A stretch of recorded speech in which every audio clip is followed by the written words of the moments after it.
Où est Meghan Markle? S'interrogeait le 14 janvier dernier Sarah Vine dans les colonnes du Mail on Sunday.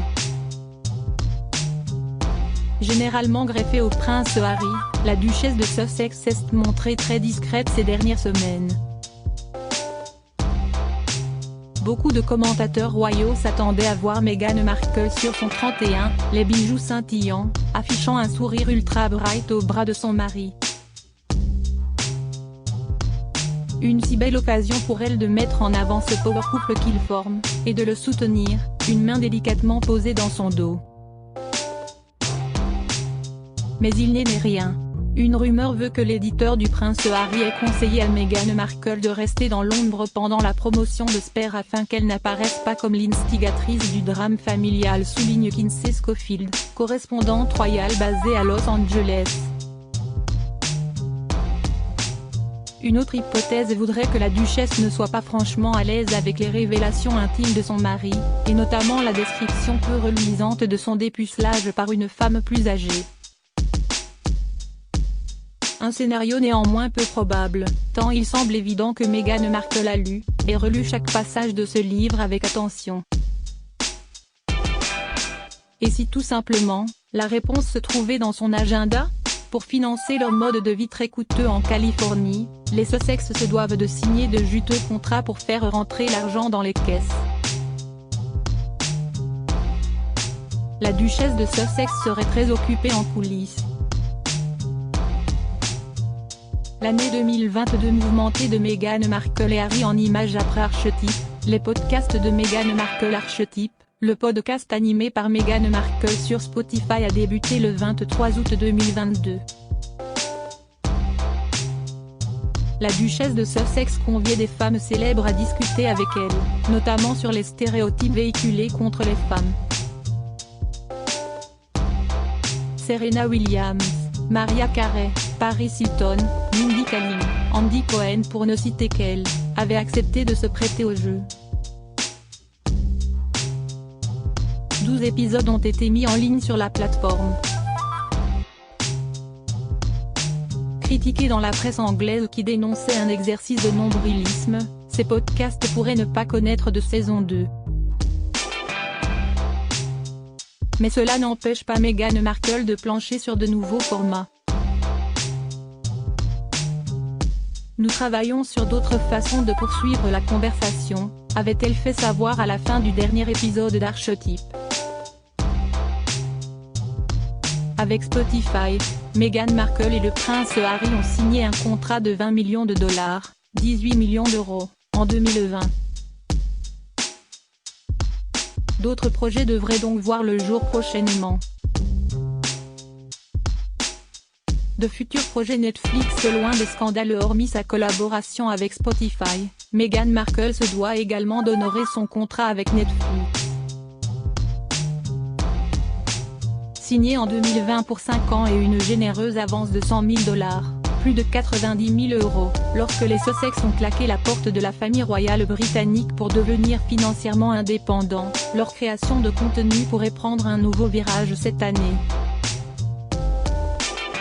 Après leur documentaire déballage très critiqué baptisé Harry et Meghan disponible depuis décembre dernier, le couple en exil changerait son fusil d'épaule, afin de créer des fictions plus légères, rapporte The Telegraph. Les Sussex ont même été pressentis pour pénétrer le marché des comédies romantiques dans le but de diversifier leur contenu. Des formats plus feel-good loin de leur dernier règlement de compte en 6 épisodes.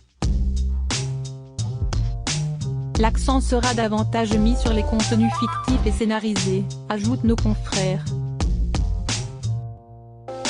Meghan Markle écrit ses mémoires après les mémoires explosives du prince Harry. Meghan Markle devrait à son tour prendre la plume. Toujours dans un souci de dire sa vérité, la duchesse de Sussex pourrait bien être tentée de dévoiler le contenu de son journal intime, rédigé lors de son passage au Royaume-Uni. Histoire de démentir certaines allégations parues dans la presse et dire tout haut ce que sa belle famille préfère rester secret. Et Kate Middleton, cible de choix, pourrait subir les foudres de sa belle-sœur. La seule chose que craint l'épouse de William au sujet de sa belle-sœur, c'est ce journal que la duchesse de Sussex a tenu pendant les 18 mois de sa présence en Angleterre avant de partir pour les États-Unis, a fait savoir Mark Roche, correspondant à Londres. Si Meghan Markle publiait ce journal, et dévoilait des informations trop négatives sur Kate, comme ses révélations devant Oprah Winfrey, cela pourrait être gênant pour la princesse de Galles. La maison d'édition Penguin Random House a versé la coquette somme de 40 millions de dollars, près de 37 millions d'euros, pour 4 livres, et compte bien en avoir pour son argent. The Tig, le blog de Meghan Markle avant d'épouser le prince Harry en mai 2018, Meghan Markle tenait un blog à succès baptisé The Tig, en clin d'œil au vin de Toscane, le Tignanello. Dans les pas de Gwyneth Paltrow, l'actrice de Suits offrait des astuces dans différents domaines, que ce soit la nourriture, les voyages en passant par le lifestyle et la beauté. Mais en avril 2017, celle qui allait devenir la duchesse de Sussex avait été contrainte de fermer son blog, non sans manquer d'adresser un petit message à ses fans. En janvier 2022, le Daily Mail rapportait qu'une nouvelle demande pour réactiver le nom de marque The Tig avait été déposée, ce qui avait conduit certains fans royaux à spéculer sur son retour. La marque durable a pour but d'empêcher la création d'une fausse image de marque, d'éviter que d'autres personnes prétendent être la duchesse ou être affiliées à elle, avait déclaré l'un des conseils de Meghan Markle. Désormais exilée aux États-Unis, loin de la famille royale et d'un des protocoles les plus stricts d'Europe, Meghan Markle pourrait préparer son grand retour sur les réseaux sociaux. Outre un compte Instagram, la mère d'Archie et Lilibet pourrait relancer son blog et pourquoi pas, y prodiguer ses derniers conseils de maman. Un nouveau projet qui pourrait lui rapporter gros.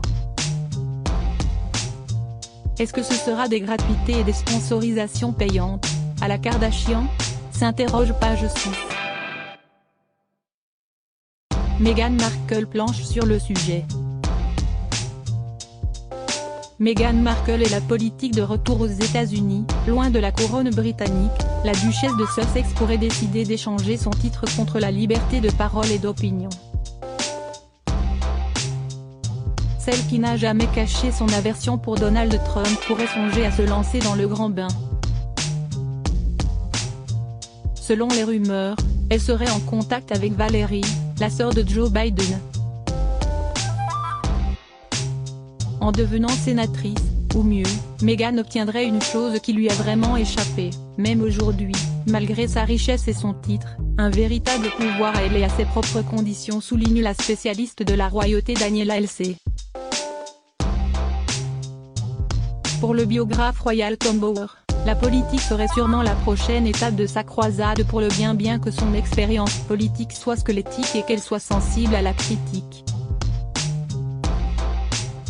Même scepticisme du côté de Kim Schofield basé à Los Angeles.